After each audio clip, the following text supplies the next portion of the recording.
Welcome to the latest episode of KapVista Klips. Today we have David and James from Loti. How are you guys?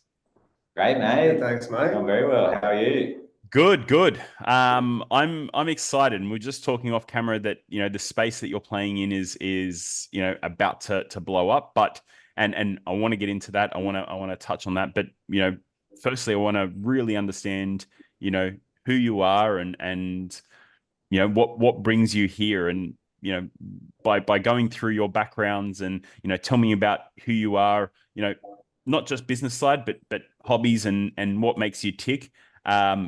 It gives us an idea of who these founders are.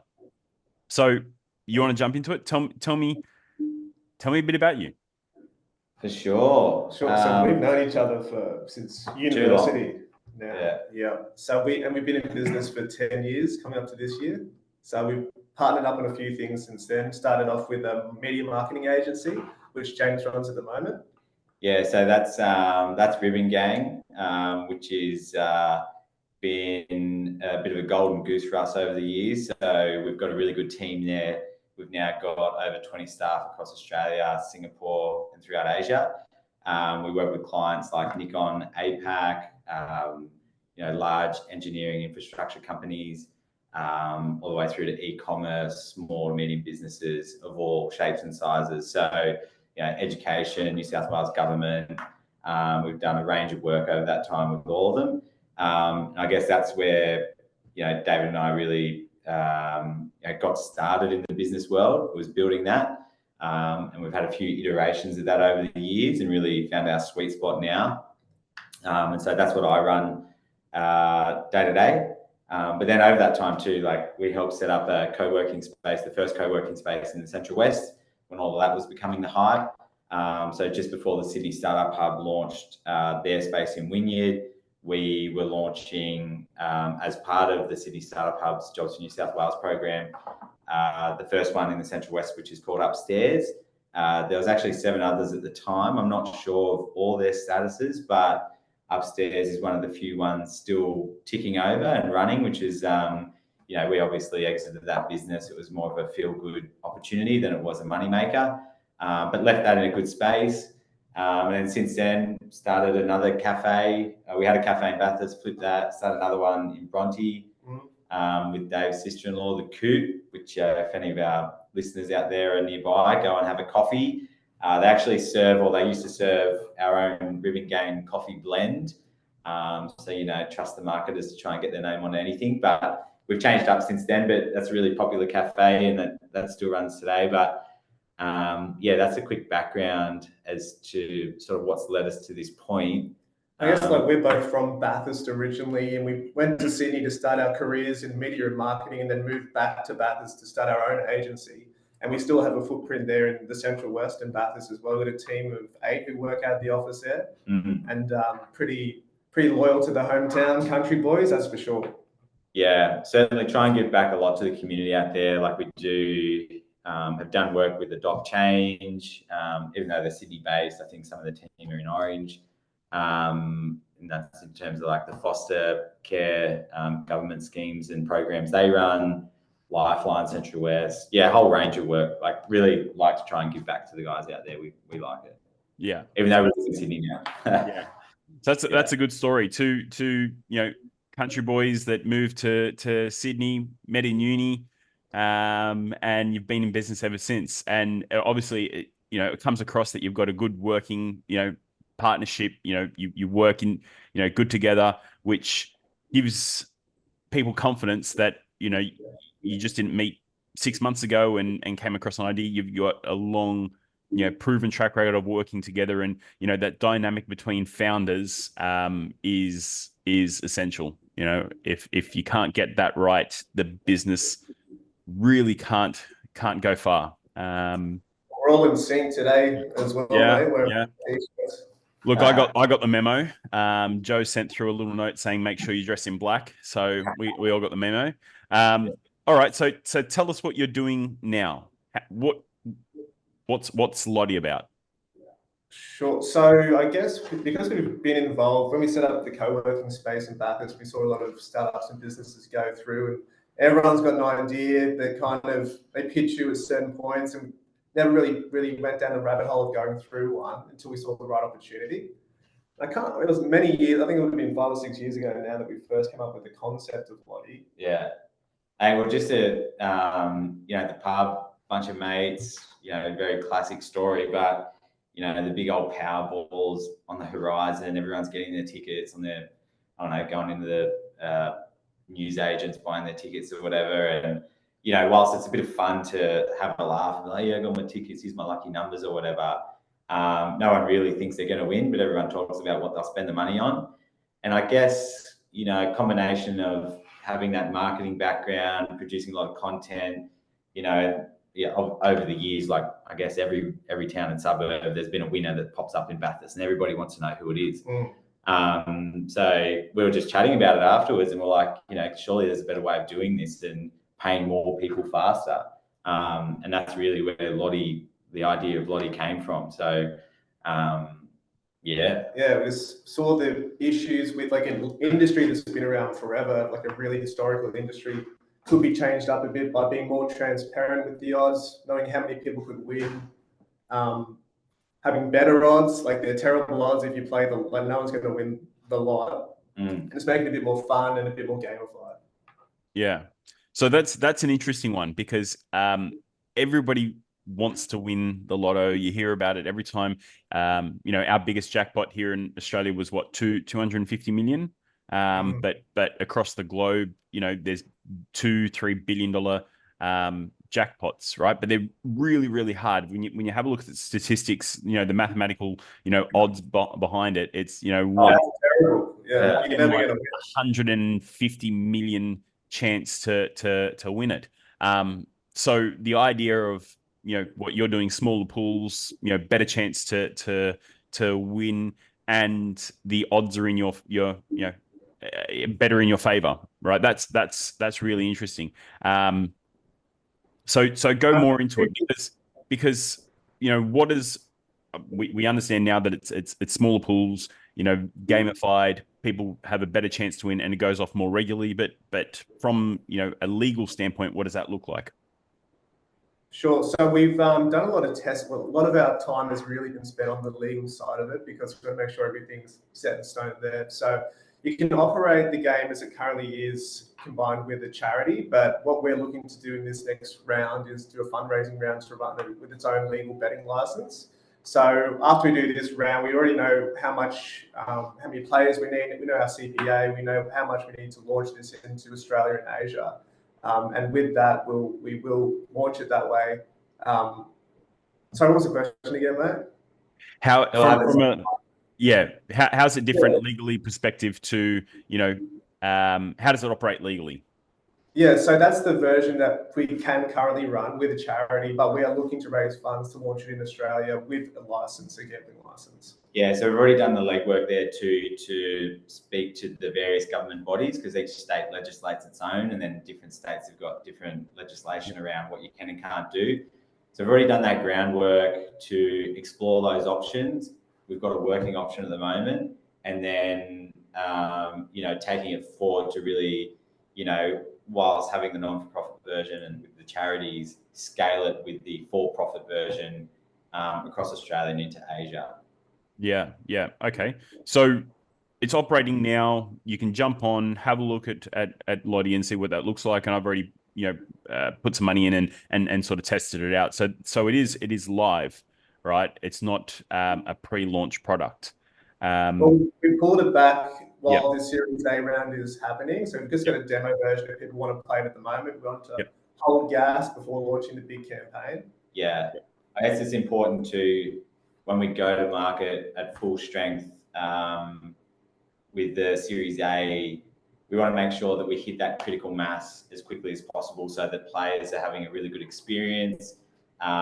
There's no pots that aren't going off. So there is a limited amount of pots that can go off. And then once one fills, the next one goes off. And so, it's ongoing in that sense. So we want to make sure that there's that critical mass so that when the players are signing up, depositing the money, playing, that when one pot goes off, there's enough players in there to trigger it, and then there's enough to keep that momentum going forward. So that's just got to on pause at the moment, the actual live game, but do have the demo version up as well.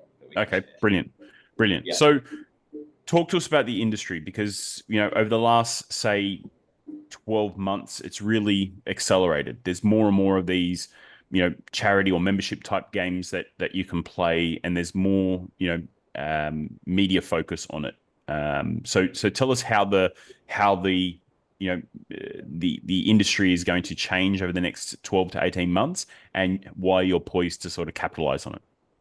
For sure. Yeah, I think, well, as we kind of spoke about before, there's this huge increase of people doing the giveaways with cars and houses, and it's getting quite popular at the moment. So we know the appetite is there. Like, Australians love gambling, they love punting, love doing lotteries. And what we've come up with is kind of a new concept, I think, too, that kind of stands away from all that, having it more gamified like a sports bet. Yep. I think it's right for that kind of market, definitely. Yeah. I mean, if you look at the lotteries industry, like, whilst these giveaways is a new form of raffles and lotteries, it hasn't really been disrupted in its entire existence to a certain extent, I would say. Like, there's like two major lotteries in Australia, and that's kind of it. Everyone plays to the end of the month. Yeah. So I think, with everyone's talking about Web 3.0, you can buy some vision goggles now and walk around the street and look like a weird operator. But like, for lotteries to not have changed, and technology and people's access to that have moved so far, like, it's now, and we've got a solution for that, and it's ripe. So I think, we believe that Lottie is going to be a big game changer in that sense, because if more people are winning more often, even if it's smaller amounts, then hopefully that money, they can use it for the holiday, or buy that new car or whatever it is. And it's for the player. We're taking a much smaller margin to run the game than, say, the big lotteries as well. So we're all about the punter having the best odds to get the most amount of money. Yeah. So then you mentioned that Asia is a focus for you, but talk about that Asian expansion and the groundwork that you've done to focus on Asia, and then beyond that, what does Europe and North America look like as well? Sure. So Asia was, we wanted to jump on Asia straight away, but we're in Australia, we're based here. We know how much Aussies love it. So we've done a lot of work to try and make sure we're all ticked off here legally and to get a trial going and test it. But the plan is, as soon as we're up and running in Australia, go straight to Asia. And we've made some really good connections already to be able to set it up over there. We know the strategy, how to set it up over there as well, like legally setting it up in the Philippines and targeting certain markets that are available to us. There's a lot less red tape and regulation over there as well. Okay. Yeah, it's interesting. Obviously, so densely populated with a lot of different countries bordering each other. There's already quite an established platform, I would say, for there's game producers and game providers. So you go to a website and there'll be hundreds of games that you can play there. Some of them just I'm not a huge online gamer like with video games, but there might be games where you explore a world or you do something like that, like Farmville used to be popular. And then there's also online gaming, like casino games, that are available there too. So I'd say it's a bit more mature in that sense, in that arena. But again, no one really doing these micro lotteries. And I think that's where the strategy, along with already having an existing network throughout Southeast Asia, there's huge potential there for us to pick this up and move it straight into there and start trying to capitalize on the growth.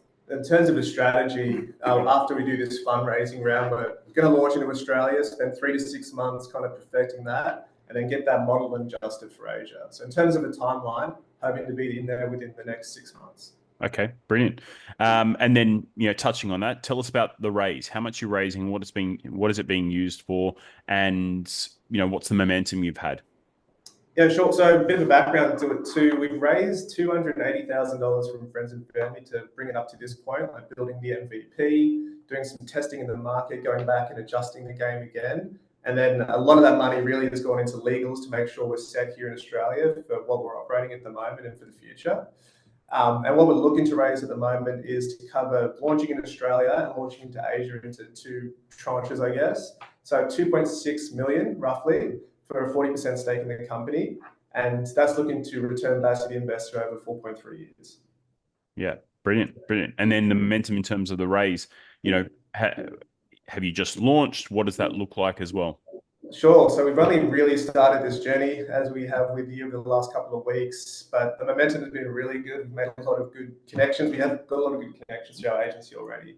So starting to have those conversations, mostly with high net worth individuals or family trusts. It's not really a VC kind of operation, just trying to find the right person or group that kind of understands where this is in relation to how popular LMCT Plus is and the opportunity, and kind of partner up with us and not just give us the money, but get involved with what we're doing and get excited about it. Yeah, I think that's been a bit of a thread throughout all the years of the work that we've done, is that, you know, we like working with people that like working with us, and, you know, you can bounce ideas around, or, you know, be able to have a bit of a hard conversation with someone, whether it's, you know, maybe this isn't the best idea or strategy, and that's a two-way conversation, you know.